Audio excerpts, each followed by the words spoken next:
The forest smelled of dung and paupers. Vainqueur always knew this day would come. The day when pitchfork-wielding peasants, fairies, and minion strikers, envious of his well-deserved wealth, would gather in a great rabble host and try to bring him down.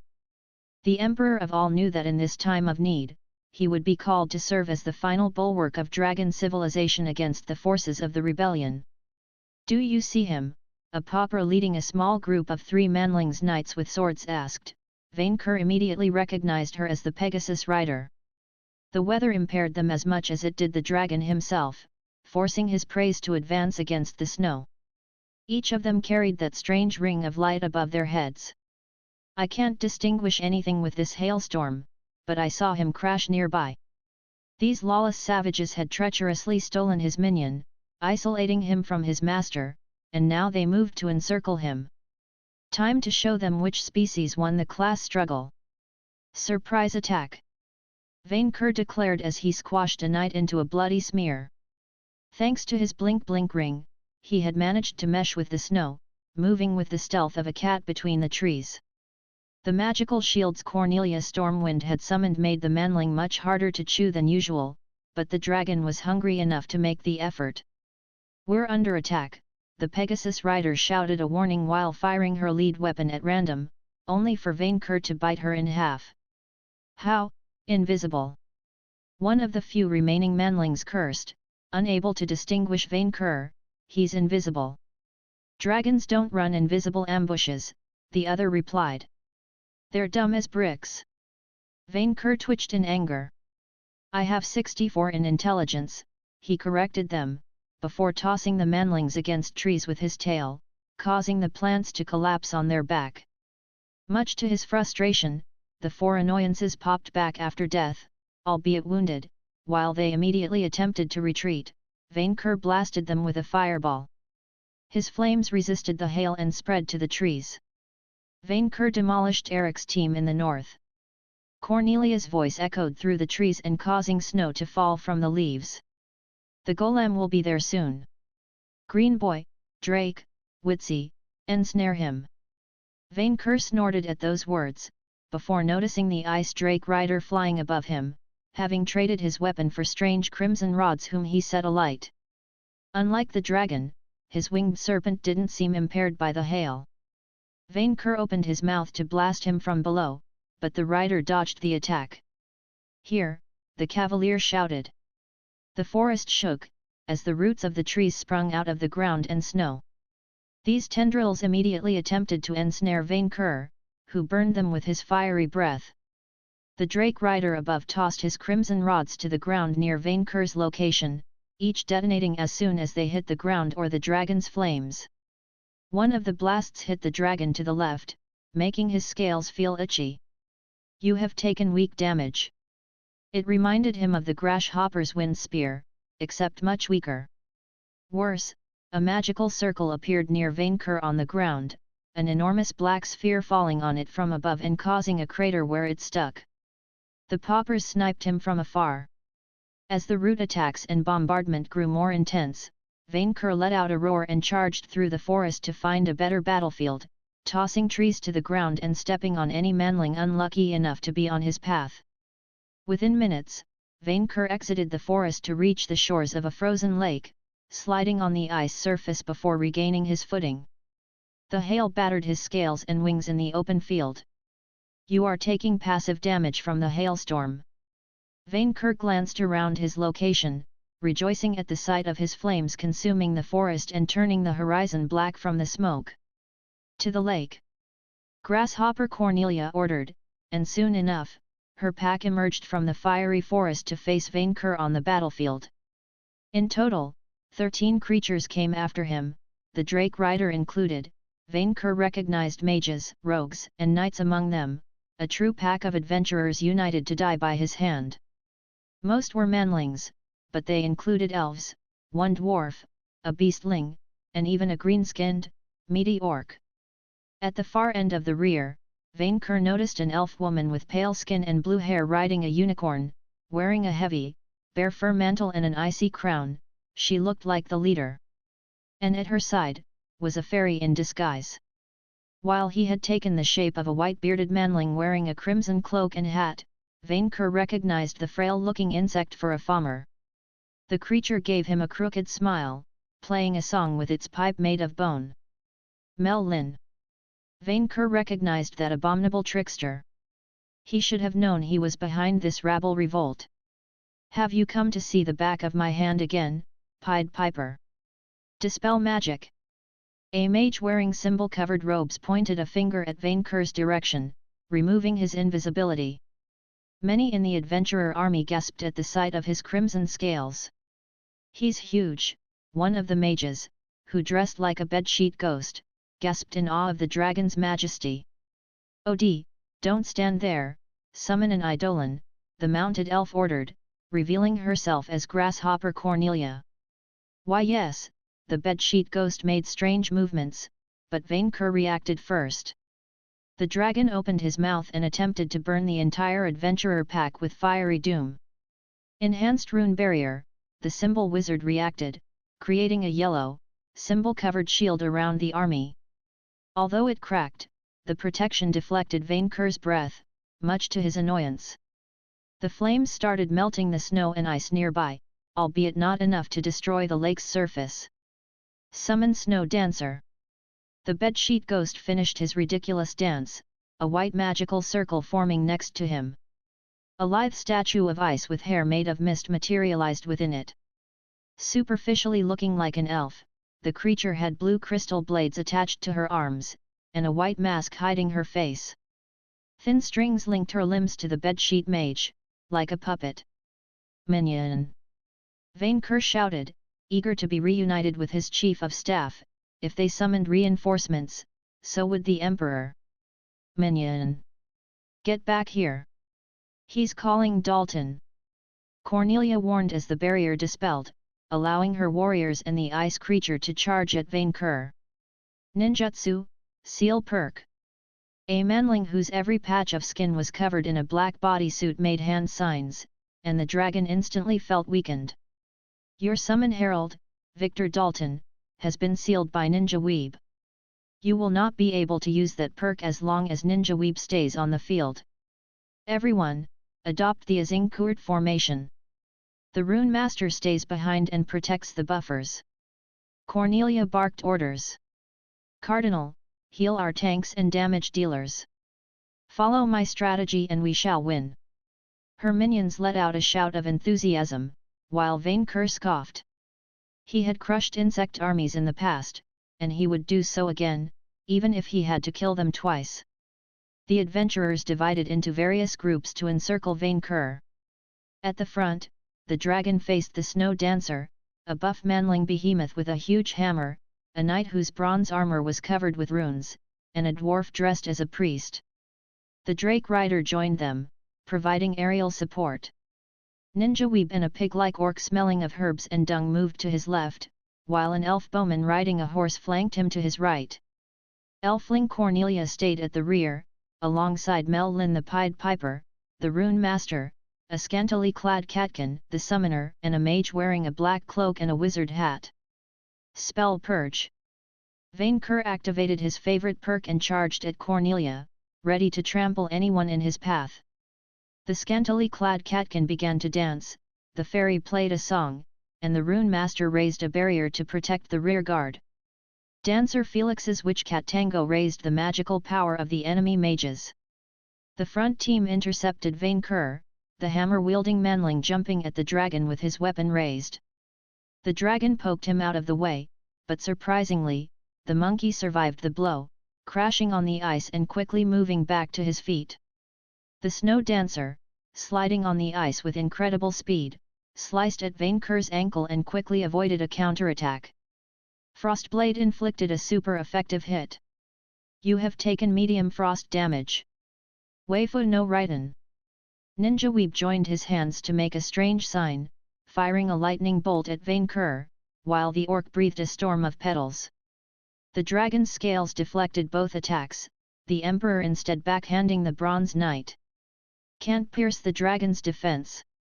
Sneak attack, the druid will switch to support," Cornelia directed, turning to the black wizard at her side. "Witsy, use your strongest spells, all-out offense.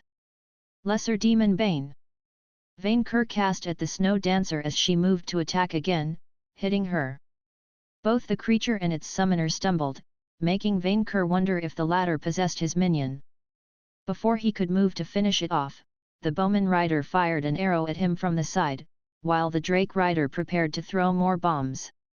The archer fired first, Vainqueur raising an arm in the way and grunting on impact. Arrow of dragon slaying inflicted double damage. Moving with exceptional speed, Vainqueur seized the horse before it could dash away, the archer with it, and threw both at the drake rider. The surprised cavalier couldn't evade the improvised projectile, the fighters crashing on the frozen lake. Their bombs detonated, blasting them apart and causing part of the frozen surface to collapse. The orc mage was caught in the blast and then fell into the icy water. The archer and the drake rider both reappeared wounded on the lake's icy surface, next to the hammer wielder, the ring of light above their heads gone. Multi-heal.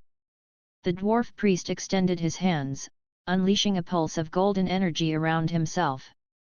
The wounds of the warriors near him closed instantaneously. Realizing that their magical protections shielded them from his physical attacks, Vainqueur switched to his breath, and cooked everyone in sight.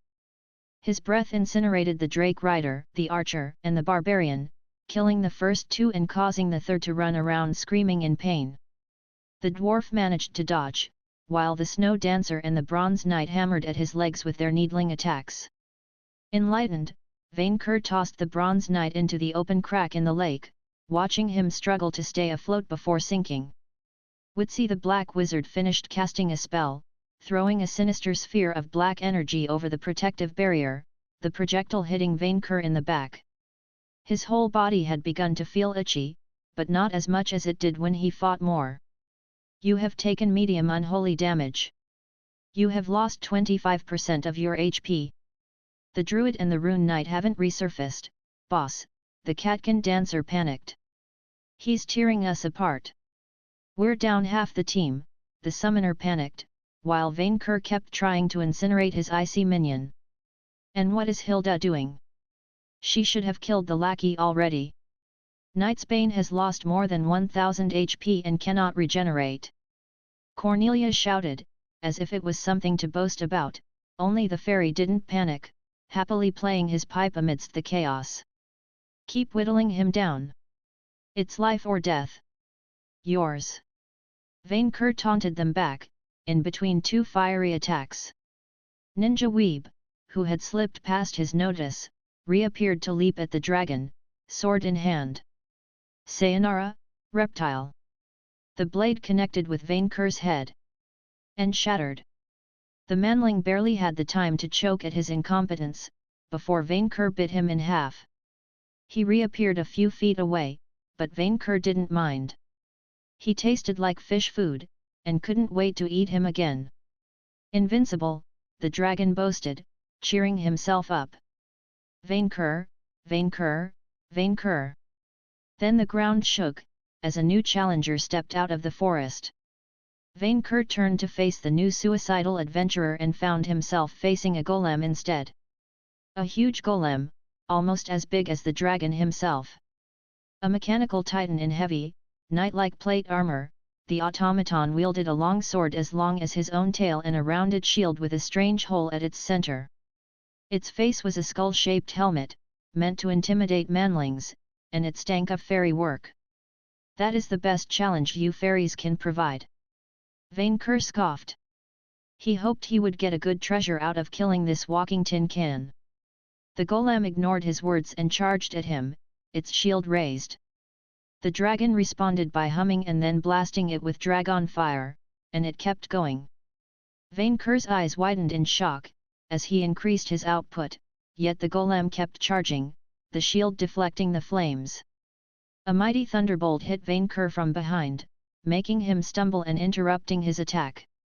You have been hit by impending doom. Vainqueur barely had the time to regain his footing, before the golem reached him and slashed at his chest, cutting through his scales and shedding blood. Dragon Slayer Claymore inflicted heavy damage. How could it be? His flames burned brighter than the sun. Meanwhile, Victor was fighting for his life, against his foes and poison. You have taken passive poison damage. You have lost half your HP. The vizier ignored the message, focused on anticipating the furious strikes of the War Master. He dodged, but couldn't avoid the Crusader's weapon aiming for his chest. A sixth wound opened below his nipple, and he barely avoided the horseman's spear aiming for his head. The rider opened another rift before Victor could retaliate, vanishing once more. He had managed to kill the Crusader once with the help of the summoned undead, only for that Tinkin to return from death and heal. That warrior wasn't dangerous as much as resilient, flanking him to make the War Master's job at hitting his chest easier. And any of her hits would kill him. Only his Fright Night technique had saved his life, weakening his foes enough to allow him to resist so far. So far. Crit up, the War Master buffed herself up, each of her stray strikes smashing a tree. Victor summoned another will-o-wisp as a buffer, the Crusader destroying it almost instantly. Warning, you will soon run out of SP. I know. Victor shouted, finally finding an opening in the Crusader's defense and blasting his face with hellfire. This time, the warrior cooked in his armor and fell dead on the back. Vitality check successful. You shed off your poison status. Okay, that left only the War Master and the rider. He could do this. Victor unleashed another fireball at his foe, but the woman jumped out of the way. He prepared to fire a second and you ran out of SP. Out of mana. Without any other chance at survival, Victor made a final dash to reach the corpses of the other adventurers he killed. Most precisely, the bazooka. Unfortunately, the atrocious sensation of an ice spear piercing his back dashed his hope, making him collapse in the snow. Super effective hit. Warning, critical health. You have fallen below 25% HP. Finally, the Nightmare Horseman declared, he and his beast standing in front of Victor with both spears raised. I thought he would never go down. He got Sven, the War Master replied sadly. We've got to kill him and help the others. I can still hear the battle from afar. Yeah, the horseman replied, preparing to trample down Victor with his horse. See you in Happyland, asked Za Werado. In a blink, the rider had been turned to dust, his twin spears falling on the snow, and his horse stopped in confusion. Victor's eyes widened, as a dark lich had popped into existence between the War Master and her prey. Mine, the undead snarled, before casually killing the hammer warrior with a crimson ray of light. Mine. Furubin. Victor couldn't believe it. You saved me. Mine, the lich replied, as he zapped the War Master and the horseman dead a second time when they returned from the dead. Unfortunately, he sounded more pissed rather than friendly, enhanced binding cold. As the lich spoke, chains made of ice appeared around Victor, binding him like a ham on the snow. Now, I can kill you myself. Of course, he wouldn't save him. The vizier cursed under his breath, trying to melt the chains with hellfire. You ran out of SP, damn it. The lich repaired Victor's scythe with a spell, grabbed it, and then raised the weapon above its previous holder's head. It will be just like old times, except I will be the one to carry you around, making your eternal existence unbearable. Joke is on you, Victor pointed out. The soul trap only works if I carry out the final blow. Oh. The lich sounded disappointed but quickly recovered. I guess I will settle on killing you the old-fashioned way, then. Wait. Victor insisted, don't I get a last request? Charisma check. Failed. This would be a violation of Stratagem 14. Oh, come on. Furubin lowered the scythe and preparing to behead his former captor. Victor's awaited the end, but the blade stopped within an inch of his neck. You are not screaming, the undead asked. Oh, you know, it's my third time, Victor shrugged. It still sucks but you get used to it. Make an effort, Furubin ordered. I did not save you for our relationship to end like this. Why was the lich dragging his demise? Unless. Unless he secretly didn't want to go through with it. You have Stockholm Syndrome, Victor realized. No. You have Stockholm Syndrome. Victor rejoiced, as the Lich couldn't go through with the execution. I knew it was contagious. Shut up. Furubin snarled, trembling but unable to go through with the kill. I do not care. I do not. I am not sick. I wanted to die too when I caught it, Victor reassured him. You get used to it after a while. That is it. The Lich cursed in an ancient language, well and truly furious at his inability to kill Victor for good. I am so done with you and that giant wyvern. I hope the Fommers turn you both to lead. And with that final curse, Furubin teleported away in a flash of light, taking Victor's scythe with him. The chains binding Victor soon dispelled, leaving him disarmed in the snow, and facing the now riderless nightmare horse. The vizier glanced at the corpses of the adventurers, mostly their equipment, and then the beast. No, that would be ridiculous. He couldn't resist.